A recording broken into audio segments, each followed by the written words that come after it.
पोरं मेले. देवेंद्र फडणवीसच्या आईला, त्या मायमाऊलीला आमचं सांगणं आहे, आई, जसं तुमचं देवेंद्र फडणवीस लेकरू आहे तसं आमच्या आईचं काल लेकरू देवेंद्र फडणवीस साहेबांनी हिरावून घेतलं.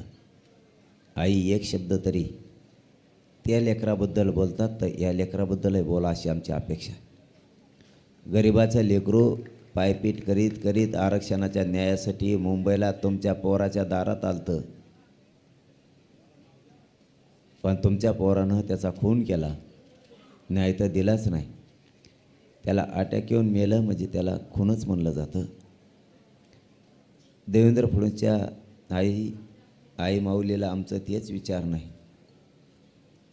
तुमच्या लेकराबद्दल तुम्हाला जितक्या वेदना होत्यात, आईचं काळीज तुम्ही देवेंद्र फडणवीसची आई यात, आईचं काळीज तुम्हीच जाणू शकता, दुसऱ्यासुद्धा आईचं काळीज कसं असू शकतं.